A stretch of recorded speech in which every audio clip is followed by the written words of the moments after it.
মদনের জন্য অপেক্ষা করছিল, কিন্তু মদন কোথায় থেকে আসবে। মদন বাজারে থেকে না আসায় মাজুলি অনেক হতাশ হয়ে পড়ে, যার ফলে মাজুলি নিজেই বাজারের দিকে হেঁটে হেঁটে লাহে লাহে বাজারের দিকে রওনা দিল। অবশেষে মাজুলি হাঁটতে হাঁটতে সেই ডাইনি থাকা রাস্তার মাঝখানে এসে পড়ল। হাঁটতে হাঁটতে তো অনেক দূর চলে আসলাম, কিন্তু আমার স্বামীকে তো কোথাও পেলাম না।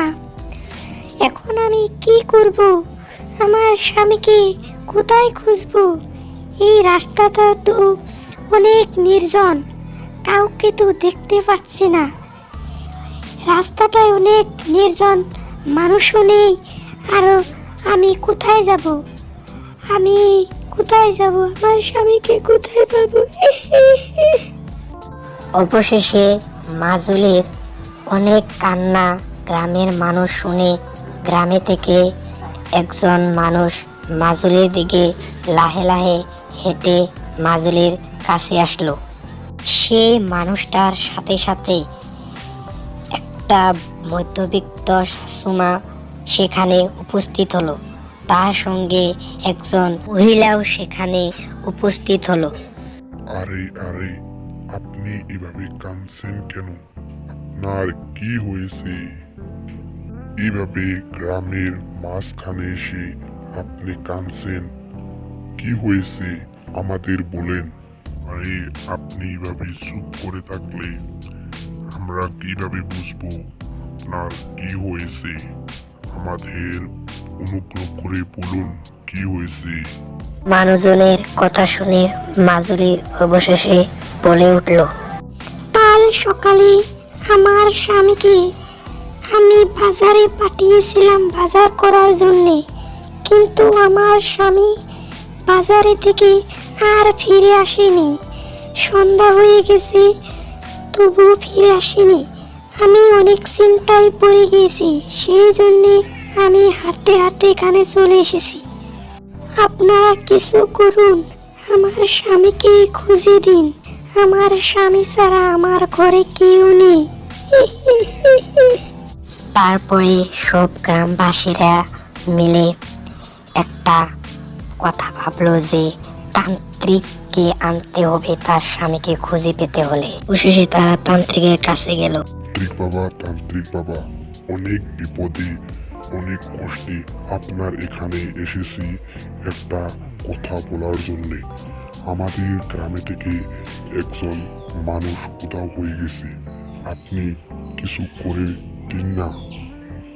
মানুষটা উধাও হয়েছে আমাদের গ্রাম থেকে, তার একটা স্ত্রী আছে, সে অনেক কান্না করছে, তার স্বামীকে খুঁজে পাচ্ছে না।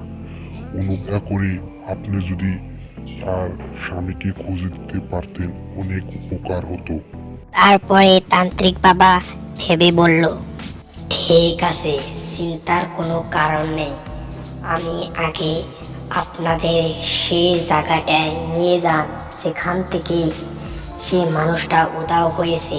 আমি দেখতে চাই কোথায় থেকে সেই মানুষটা উধাও হয়ে গেছে। তারপর সেই তান্ত্রিকটা মদন উধাও হওয়া জায়গাটায় এসে উপস্থিত হলো। আজকে দেখবো সেই ডাইনিটা কোথায় থেকে আসে, মানুষ উধাও করে কোথায় নিয়ে যায়, তাকে আমি আজ ধরেই ফেলবো, সেই ডাইনি যতই শক্তিশালী হোক না কেন। তান্ত্রিকের এই কথা শুনে ডাইনিটায় লগে লগে উপর থেকে হাওয়ায় ভাসতে ভাসতে সেই তান্ত্রিকটার সামনে এসে হাজির হলো।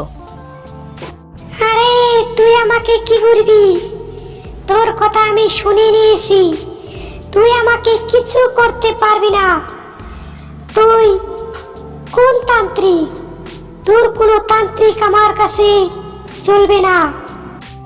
তোর মতো তান্ত্রিক আমি কত দেখেছি। তুই ভুলে গিয়েছিস যে সব তান্ত্রিক এক হয় না।